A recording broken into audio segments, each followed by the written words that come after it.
E aí está o cenário das 3 divisões, né? Série A, Série B, Série C. Existe alguns times que não estão com as cores completas, é porque estão sendo ou apagados da Série A ou chegando na Série B, mas você pode perceber que discretamente a tonalidade já indica o prognóstico possível de cada um. Né? Então, eu acho que a gente pode, até para fazer um geral mesmo, já que esse programa é quase que a primeira virada de chave, né? Da temporada para a gente chegar de vez na Copa do Mundo. Eu acho que o primeiro ponto, antes até de qualquer análise, é a gente se debruçar sobre o que está em aberto. Então, o que é que resta para os clubes do Nordeste na temporada? Então, Minhoca, acho que o ponto mais relevante que resta para os clubes do Nordeste na temporada é a definição do rebaixamento do Ceará, mas que ela está sentenciada, né? Ele chegou a estar rebaixado ontem, né? Até o gol de empate do Palmeiras, o Ceará estava sendo rebaixado, não é isso, Minhoca? Eu ia comentar isso. Justamente isso. Essa lista quase foi fechada hoje. Quase. Exatamente. Porque, assim, por mais que não... A gente até falou ontem, né, Cássio? Dizendo que, por mais que o Cuiabá vencesse, não garantiria matematicamente a situação, né? Porque ainda poderia o Atlético Goianiense, mas teria que vencer os 2 jogos. O Cuiabá não somar mais nenhum ponto e teria que tirar no saldo. Mas eu até cheguei a falar hoje no Footcast, lá no jornal O Povo, que olhando para a tabela do Ceará, para fazer 6 pontos, imaginando que o Cuiabá vai enfrentar o Atlético Mineiro, que acabou de perder para o Botafogo. O Atlético Mineiro precisa vencer. E depois ele vai enfrentar o Curitiba, que pode ainda estar lutando para a Sul-Americana. O cenário, e é claro, né? Se o Ceará só consegue escapar se vencer os 2 jogos. Se ele vence os 2 jogos, o Atlético Goianiense tem a obrigação de vencer os 2 jogos. Não pode ir, você quer empatar o jogo. Então, no cenário do Ceará, dá para imaginar essa possibilidade. A questão toda é o futebol, é o momento, é a estabilidade, é o torcedor já sabendo que o time está praticamente rebaixado. Tem essa questão da mudança, né?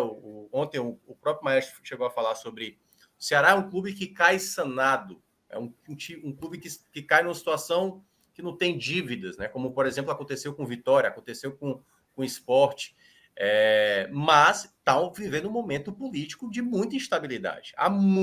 Ontem teve protesto por parte da torcida, já não querem mais o presidente, né? Por tudo que o Ceará projetava para essa temporada. E claro, a gente não está olhando aqui a história do Ceará. É óbvio que o Ceará, se a gente olha de 20 anos atrás, obviamente o Ceará, comparado ao que era 20 anos atrás, está vivendo o melhor momento. Mas por tudo que se esperava do time nessa temporada, por tudo que aconteceu, eu acho que é uma das campanhas mais vergonhosas, claro, numa Série A, mas por tudo que foi investido para essa temporada, cair dessa maneira, e até eu cheguei a falar ontem, Fred, até para passar para o Cássio, que olha que coisa, né? O Curitiba ontem do Guto Ferreira conseguiu confirmar o seu acesso com 2 rodadas de antecedência, com 41 pontos. Ou seja, a gente está vendo muito um cenário de 2019 de novo, onde as equipes que estão na zona do rebaixamento têm menos pontos do que o número de jogos, como é o caso do Atlético Goianiense do Ceará, que tem 34 pontos em 36 disputados. Então, assim, o Ceará, obviamente, decepciona muito, né, nessa Série A, e aí a gente está vendo esse cenário de maior probabilidade, embora ainda tenha aí uma mera possibilidade. Fala, Cássio. Era só um complemento, porque essa história que tu falou do Ceará, que tinha um ponto importante daquela análise, que era o seguinte, que o Ceará não tem esses problemas, mas, e obviamente não tem esses problemas, seja qual for a situação, rebaixado e tal, sempre vai ser mais fácil de resolver, mas que a mudança da primeira e da segunda divisão não faz com que o clube, que teria até uma lógica diferente, a interpretação que eu disse foi mais ou menos assim, o Ceará está organizado. Obviamente, terá muito menos dificuldade do que o Sport, do que o Vitória, do que qualquer outro time que estava cheio de bronca e caiu. Mas a mudança financeira do Ceará é inevitável que o clube, se o clube cair, que o clube sinta. Qualquer contrato, eu não sei se os contratos de jogadores do Ceará têm assim, inclusive eu acho até que era, no futebol, de certa forma, era até para se pensar isso. O cara assinou por 3 anos. Se o time for rebaixado, sei lá, porque a receita é completamente diferente, assim, não dá para o cara ganhar 300 mil, foi na segunda divisão, continua sendo 300 mil com a receita do clube caindo de 50 milhões para 8. Enfim, não sei se os jogadores do Ceará têm isso. Se os jogadores caros que o Ceará comprou tiverem isso já é um problema de largada, porque a receita do Ceará, em caso de rebaixamento, será muito menor, assim, muito menor. O Ceará vai continuar tendo uma base de sócios gigante, chegou a 50 mil, pode até perder alguns sócios por causa disso, mas vai continuar tendo uma base sólida de sócios, vai continuar tendo outras receitas de peso, como venda de produtos oficiais, merchandising, qualquer tipo, licenciados, qualquer tipo de coisa desse tipo. Mas, em relação à Receita TV, que é uma fatia enorme, é impossível o Ceará não sentir. E assim, o elenco sendo caro, com aqueles jogadores que têm contratos além de 31 de dezembro de 2022, é uma bronca. É uma bronca mais fácil de ser desarmada do que um clube que não tem nada, como era o Sport, como era o Vitória, foram os dois exemplos citados. Mas qualquer rebaixado na primeira divisão hoje, nesse cenário, onde o cara tem uma folha lá de 3 milhões, 2 milhões e meio, 3 milhões, cai para a segunda divisão e a folha continua sendo 3 milhões, ele tem um problema. Porque ele não vai ter essa receita uma receita imediata para bancar uma folha desse tamanho. Ô, Cássio Minhoca, Anderson Vasconcelos pergunta... mas é uma pergunta que você já retoma. Anderson Vasconcelos pergunta aqui no chat se o Ceará vem para a Série B na condição financeira parecida com a do Grêmio, quando caiu ano passado. Não, isso aí não. Até porque o Grêmio... Vamos tratar de forma proporcional, né? Assim, isso. Tratando assim, claro, eu entendi a pergunta. A pergunta não foi que não era o comer um boi, cara, não aguento comer um boi. Não foi da forma literal. Eu entendi como sendo algo proporcional. Sendo proporcional, sim. O Ceará sempre repetindo, que da outra gente falou do Fortaleza, passou um programa inteiro falando do Fortaleza não caiu. Caso o Ceará seja... Lembra disso? A gente passou o programa do Fortaleza, como é que vai ser? Então, assim, caso o Ceará seja rebaixado, o Ceará de 2023 será um Ceará muito maior, assim, muito maior do que o Ceará de 2017. Aquele que conseguiu acesso. Assim, é algo incomparável. Eu vou até ver se eu consigo aqui a receita. Mas a instabilidade política ameaça isso, Minhoca? Eu acho que sim, Fred, porque na verdade não se sabe como vai ser o Ceará para 2023, né? Quem serão as pessoas que estarão à frente? Porque a grande questão do Ceará nesses anos, né? Eu acho que Léo descreveu bem no sábado, né? A tal maldição dos clubes nordestinos na Série A. Quando a gente olha o trabalho do que o Bahia fez há 2 anos, né? Já tinha vestígios em temporadas anteriores daquela queda que estava quase, por exemplo, o Bahia escapou na temporada 2020, 2021, ali já no finalzinho do campeonato. O próprio Sport também, quando caiu também já estava ali nas temporadas anteriores quase caindo. Então, eu acho que o Fortaleza pode ser, e aí talvez a gente vá falar da maldição de fato, possivelmente no próximo ano, com o Fortaleza. Porque o que a gente vê para esse momento são equipes que estão geralmente flertando com isso. E o Ceará, diferentemente, como por isso que estava citando, o caso do Sport, o caso do Vitória, entra um pouco diferente ali o Bahia, né? O Bahia, que eu acho que também entra um pouco de semelhança com o Ceará. Eu acho que Bahia e Ceará é um pouco diferente do Sport. Mas assim... Deixa eu só trazer um número para ilustrar isso aí.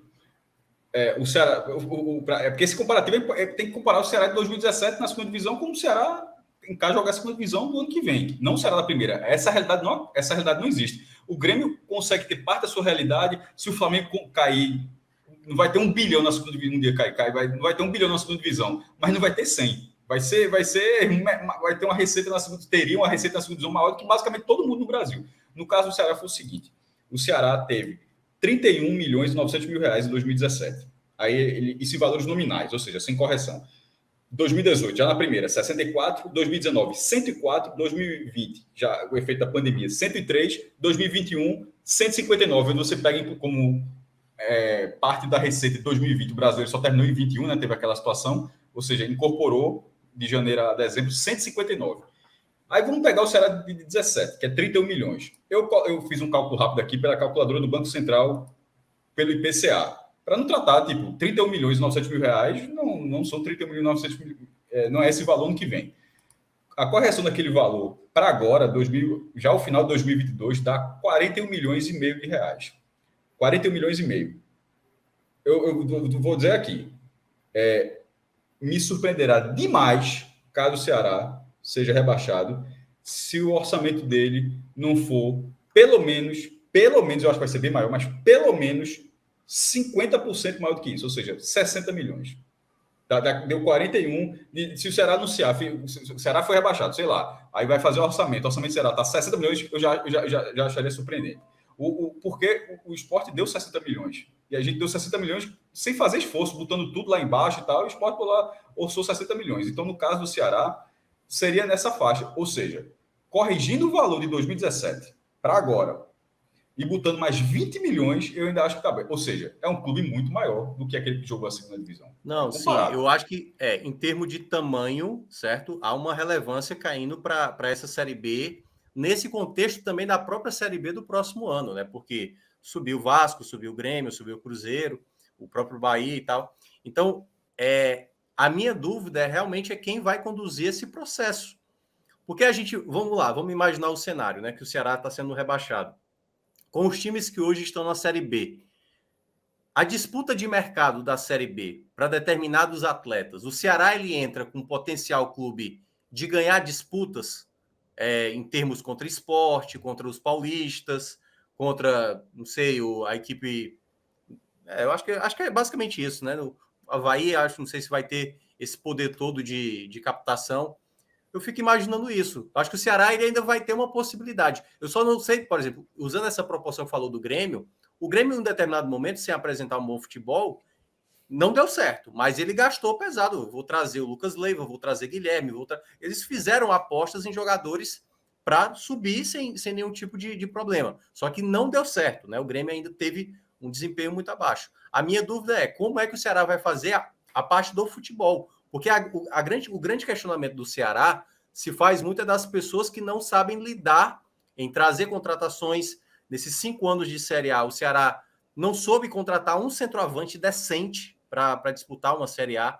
E todas as equipes da Série A tiveram em algum momento. Né? O Ceará teve o Arthur em 2018, mas de contratação feita, pouco vingou. Em muitos momentos se deixou levar muito assim, não, dá para levar com o time, e principalmente esse ano, fazendo escolhas péssimas de treinadores e tudo mais, como foi o caso do Lúcio Gonzalez, para um momento de reta final, achando que não daria nada, né? Não, dá para permanecer, e praticamente o time agora com 1,5 pé, né, na Série B. Então, acho que se torna uma grande incerteza. Eu acho que o Ceará, não é que o Ceará vai entrar numa Série B para ser tal qual o Vitória, praticamente ali uma coisa desarrumada. Até mesmo porque, como o Pedro já disse aqui algumas vezes, o próprio Bahia, que até fez algumas contratações interessantes, como time não rendeu. O Bahia não convenceu em nenhum momento. O Ceará, talvez, por mais que não vá montar um time muito bom, ele pode ter um acesso tal qual o Bahia teve, sem apresentar um bom futebol, conseguindo ali resultados, ganha aqui, ganha ali, perde ali e tal. Então, pode ser que para uma Série B isso dê certo, mas que há uma cobrança para fazer uma temporada de 2023 com um monitoramento melhor de atletas, de um novo treinador, já estão discutindo Barbieri, já ouvi falar do nome de Alan Al e tal, então dá uma grande dúvida. Tudo vai depender realmente de como politicamente o Ceará vai se definir após o final da Série A. Ô, Minhoca, eu até acho que isso que Minhoca falou, né, da incerteza política e tal, ele de fato ele atrapalha muito o cenário do Ceará. Mas ainda assim, por tudo que Cássio falou, em termos de orçamento, eu acho que o Ceará ele cai com a obrigação de subir ano que vem. Assim, tipo, eu tenho certeza que quando a gente fizer o áudio-guia... Principalmente nessa Série B do ano que vem, né?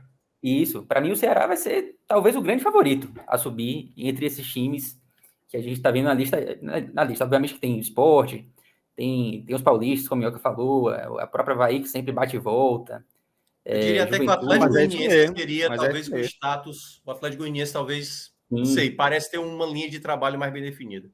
Mas para mim o Ceará, desses todos aí, o Ceará é o que tem a melhor possibilidade de subir ano que vem, mesmo com essa situação política que de fato atrapalha.